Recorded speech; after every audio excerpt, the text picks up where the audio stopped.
In this lecture, we will delve into the intricate details of the respiratory system, focusing on key concepts such as ventilation, diffusion, perfusion, and their associated mechanisms. Additionally, we will explore the fascinating world of asthma, COPD, influenza, pneumonia, and other respiratory conditions. Then, as we continue our lecture, we will discuss the pH balance in respiration, which covers acid-base balance, pulmonary embolism, pneumothorax, tuberculosis, interstitial lung disease, and pulmonary hypertension.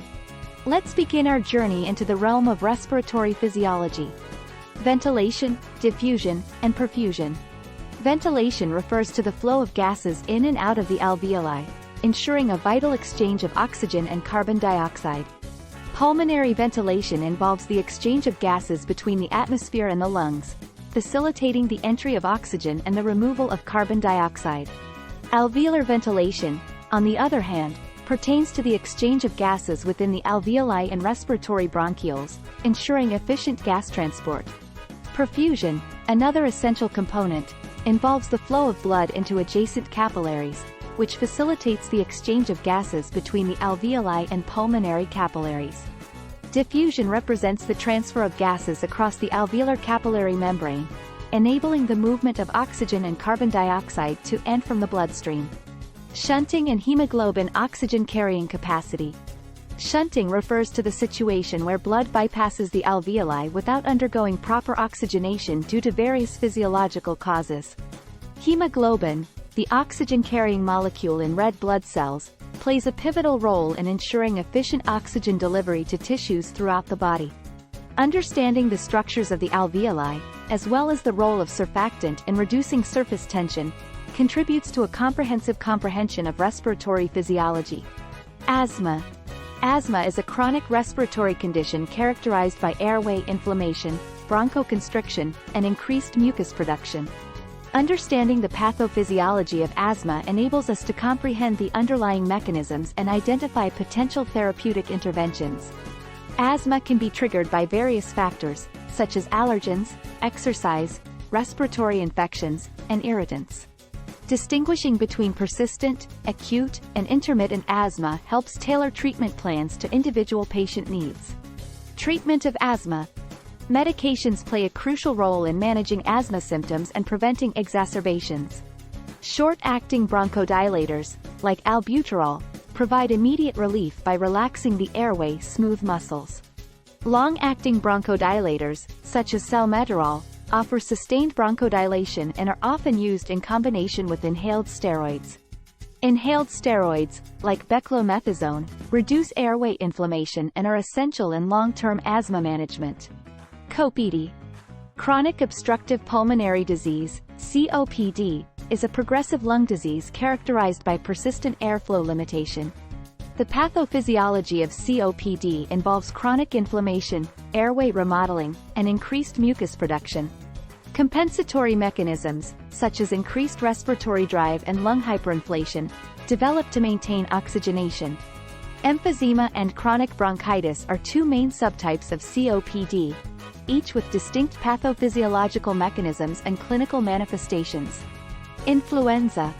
Influenza, commonly known as the flu, is a viral infection that affects the respiratory system.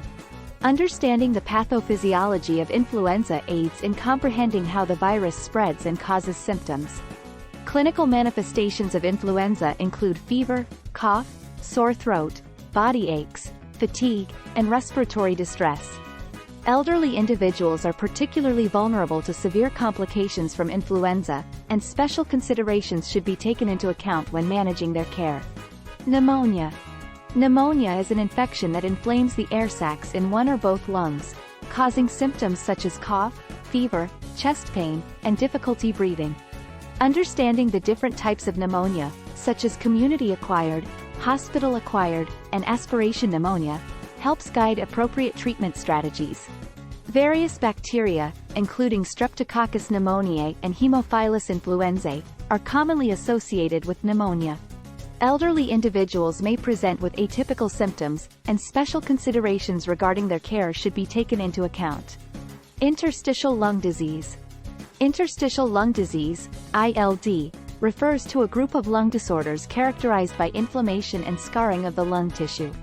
Understanding the pathophysiology of ILD helps identify potential causes and comprehend the impact on lung function.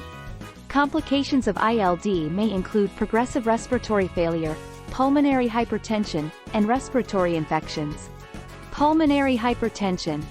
Pulmonary hypertension is a condition characterized by elevated blood pressure in the pulmonary arteries, leading to increased workload on the right side of the heart. Understanding the pathophysiology of pulmonary hypertension helps identify potential causes and associated risk factors. Clinical manifestations of pulmonary hypertension may include shortness of breath, fatigue, chest pain, and signs of right heart failure. Renal review. Renal, which covers various topics related to renal function, waste management, regulatory systems, urinary tract infections, urinary tract obstruction, renal failure, chronic kidney disease, dialysis, nephritic syndrome, nephrotic syndrome, and acute tubular necrosis. Here's a comprehensive explanation of each subtopic. Functions of renal structures. The kidneys play a crucial role in maintaining fluid and electrolyte balance, regulating blood pressure, and filtering waste products from the blood. Nephrons are the functional units of the kidneys and are responsible for filtration, reabsorption, and secretion. Filtration occurs at the glomerulus, where blood is filtered to form urine. Reabsorption takes place along the renal tubules, where essential substances like glucose, water, and electrolytes are reabsorbed back into the bloodstream. Secretion involves the transfer of substances, such as drugs or excess ions, from the blood into the tubules for elimination. Waste management considerations. The kidneys filter waste products, such as urea and creatinine, from the blood to maintain proper homeostasis. These waste products are excreted through urine, which is produced by the kidneys. Waste management is essential to prevent the buildup of harmful substances in the body and maintain overall health. GFR, glomerular filtration rate. Glomerular filtration rate, GFR, is a measure of the kidney's ability to filter blood and is used as an indicator of kidney function.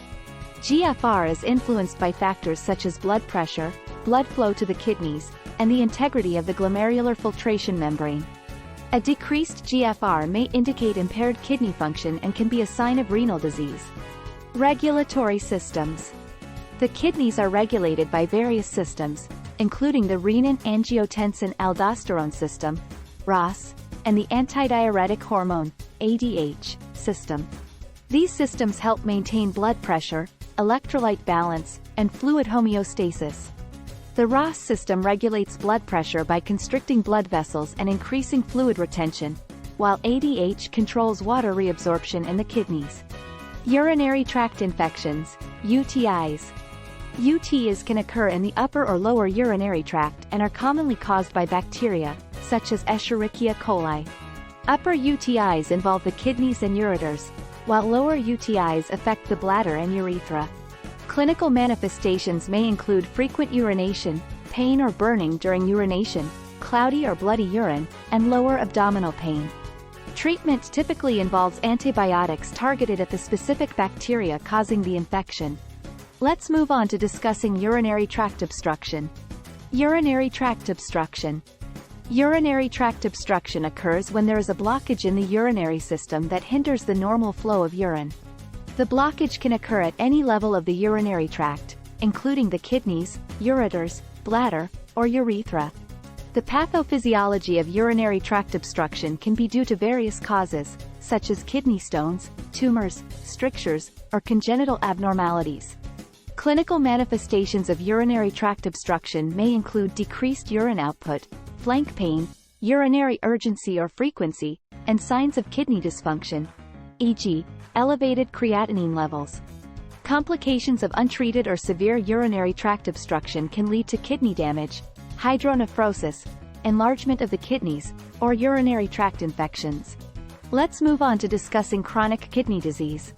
Chronic kidney disease. Chronic kidney disease, CKD, is a progressive condition characterized by the gradual loss of kidney function over time. The pathophysiology of CKD can be caused by various factors, including diabetes, hypertension, glomerulonephritis, and polycystic kidney disease. Clinical manifestations of CKD may include fatigue, fluid retention, decreased urine output, electrolyte imbalances, anemia, and bone disorders. Complications of CKD can include cardiovascular disease, kidney failure requiring dialysis or transplantation, and an increased risk of infections. Treatment options for CKD include lifestyle modifications, such as dietary changes and exercise, medications to control blood pressure and manage symptoms, and eventually dialysis or kidney transplantation in advanced stages of the disease. Dialysis is a treatment for individuals with advanced kidney failure or end-stage renal disease. It helps to filter waste products and excess fluids from the blood when the kidneys are no longer able to perform this function effectively. Here's some information about dialysis. Considerations. Dialysis is typically recommended when the glomerular filtration rate, GFR, falls below 15 milliliters per minute or when there are significant symptoms of kidney failure. The decision to start dialysis is based on various factors, including the individual's overall health, symptoms, and preferences. Benefits. Dialysis helps to remove waste products, toxins, and excess fluids from the blood, which can improve overall well-being and alleviate symptoms associated with kidney failure. It helps to maintain proper fluid and electrolyte balance in the body. Dialysis can prolong the life of individuals with kidney failure and improve their quality of life. Complications. Dialysis is not without risks, and complications can occur. Some possible complications include infection at the access site, low blood pressure, muscle cramps, anemia, and fluid overload. Regular monitoring and follow-up with healthcare providers are essential to manage these complications effectively. Types of dialysis. Hemodialysis. This involves using a machine called a dialyzer to filter blood outside the body. The blood is pumped through the dialyzer, where it is cleaned and returned to the body. Hemodialysis is usually performed in a dialysis center or hospital. Peritoneal dialysis. In this method, a special fluid called dialysate is introduced into the abdominal cavity through a catheter. The peritoneal membrane acts as a natural filter, and waste products and excess fluids are removed through the peritoneum. Peritoneal dialysis can be done at home. Nephritic syndrome and nephrotic syndrome are two conditions that affect the kidneys. Here's some information about them. Nephritic syndrome. Nephritic syndrome is characterized by inflammation of the glomeruli, the filtering units of the kidneys. The pathophysiology of nephritic syndrome involves immune-mediated damage to the glomerular membrane, leading to blood and protein leakage into the urine.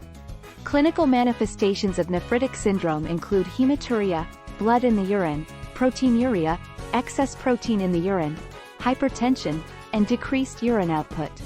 Other symptoms may include edema, swelling, fatigue, and signs of kidney dysfunction.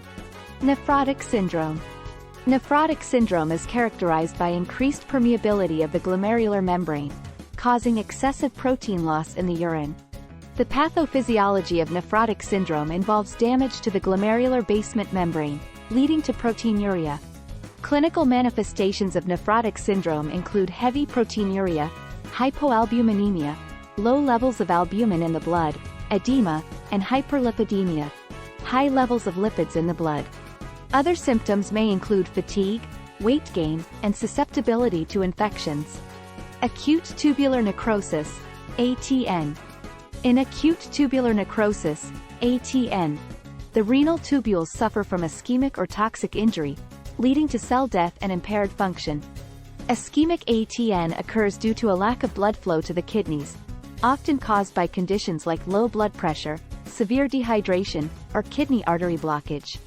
Toxic ATN, on the other hand, is caused by exposure to certain medications, chemicals, or toxins that directly damage the renal tubules. Clinical manifestations. The clinical manifestations of ATN may include decreased urine output, known as oliguria, or even complete absence of urine production, known as anuria. Other symptoms may include fluid retention, electrolyte imbalances, fatigue, and signs of uremia. Blood tests may reveal elevated levels of waste products like creatinine and urea, indicating impaired kidney function. It's important to note that ATN can occur in the context of various medical conditions or as a complication of certain procedures or medications. Prompt medical attention and management are crucial to prevent further kidney damage and promote recovery.